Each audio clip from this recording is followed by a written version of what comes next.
Dex for a walk this morning. I am not excited to be riding for an hour and a half here in a little while. I'm trying not to think about it, but of course, then it's all I can think about. So I'm just, yeah. Eric went for a run. He went a little bit later than he thought he was going to, so he's gonna be back a little bit later. He wanted me to wait until he was back for me to ride. He had this whole plan, and I'm very appreciative of planning.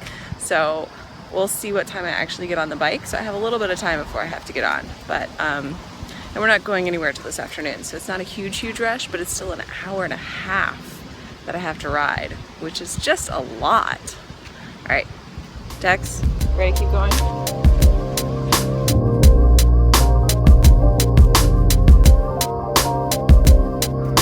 Okay guys, so I am getting set for my first ever 90-minute ride this morning. And I had promised that I would explain a little bit more about this challenge. So the Peloton coach that Eric and I both really like, his name is Stephen Little. You can look him up on Facebook if you're interested. He has a great Facebook page with lots of resources.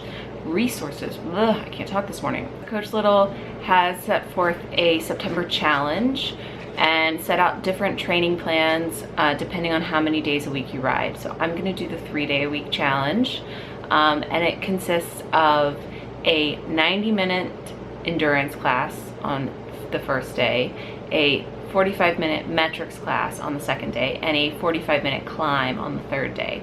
So my schedule is gonna be Sunday, Tuesday, Thursday, which is Eric's running schedule, so that we can sort of be in sync together, which is really nice. But I have never done a 90-minute ride before, which is basically 2 45 minutes back to back, because there really aren't any 90-minute long classes that they do. So that is one bonus of having the bike at home, is I can play one and then immediately play the other, which is great. But it also means that that's what I'm doing. And the idea that, so the main thing that Coach Little emphasizes is heart rate. So I have a heart rate monitor that I wear when I ride, and he has particular zones that you're supposed to stay in for each ride. So for the endurance ride, I'm supposed to be in zone 2 for most of the 90 minutes.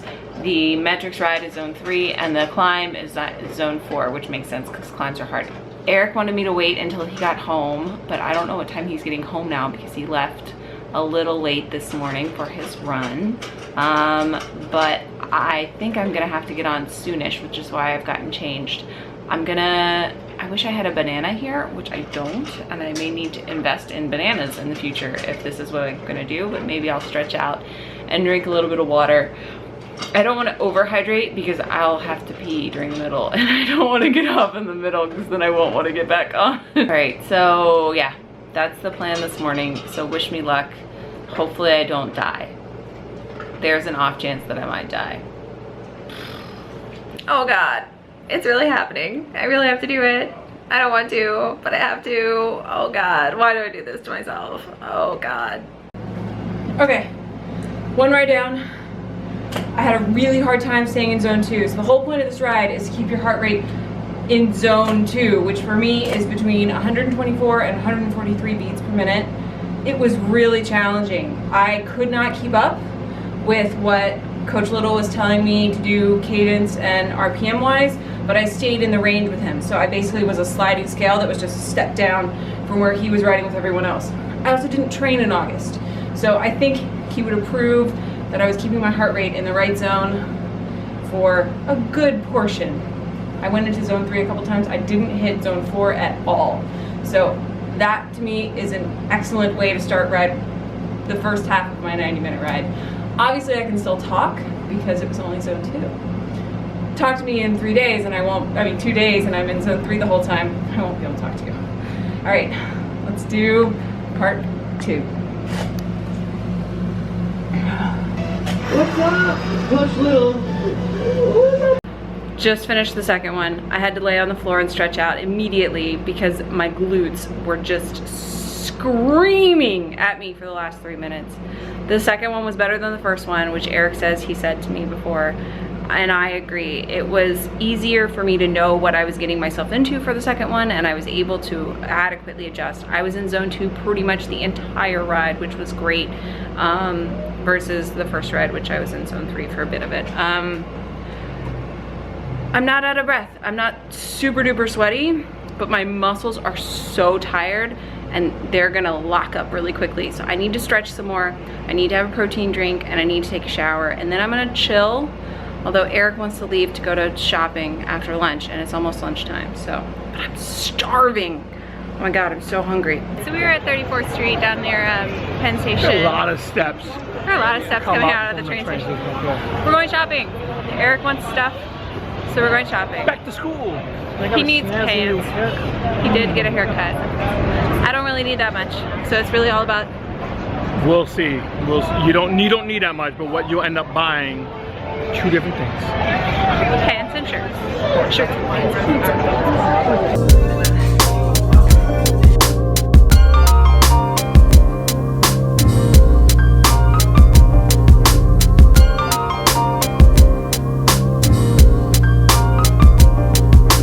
Old Navy was a success for Eric, but not for me. He's just been very successful today.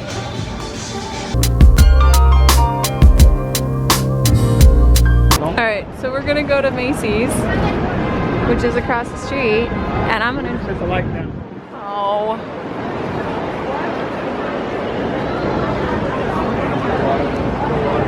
Eric thinks the only jeans he can buy are at Macy's. But Macy's is a big place, and it's very overwhelming at times. It's this whole block. Wait, what's overwhelming? Macy's. No, it's not. There it is. And it goes all the way up there. If you're not used to I the find city, Macy's to be very overwhelming. Because you're not used to the city. You're not a city girl. I don't know what that means. I go It means shopping. you're not comfortable around large crowds. It's like going to the biggest department store in the world and being dropped in the middle of it and like Are you figure it comfortable with out. large crowds? Yeah. No. I go to Comic-Con. Get out of here. It doesn't have anything to do with the crowds, dear. It has everything to do. Doesn't have anything to do with the large crowds. It has everything to do with overwhelmed by too much stuff. It's like the Toys So R Us. too many options. Yeah, it's a Toys R Us problem. Gotcha.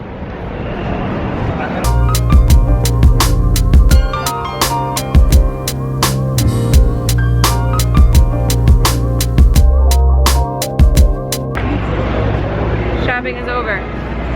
We can go home now. It took forever because I had to order the color of jeans that I wanted. Eric's too particular. That's what that means. October 2016. Do you feel like you spent enough money, dear? You never spend enough money. He's a terrible, terrible person. But I feel like I got a lot of stuff that I needed. I still needed some more work clothes, but I got some jeans and a few things for work, right? Yeah. Yeah. I just need a couple more work clothes. That's not gonna happen today. He didn't have the dress pants he wanted. Only one pair of dress pants. I need dress shirts too. Okay. So officially the best thing about today is the fact that tomorrow is Monday and it's Labor Day and we don't have to get up or do anything or go anywhere tomorrow. And I rode for 90 minutes today, which means I can have a glass of wine without feeling bad about myself.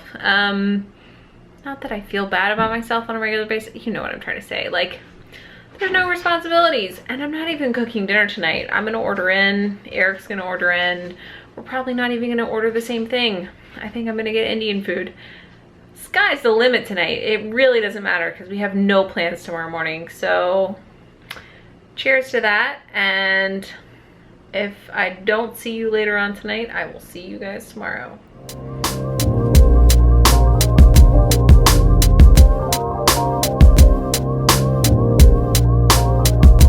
I did 23 miles, guys. That's a lot of miles.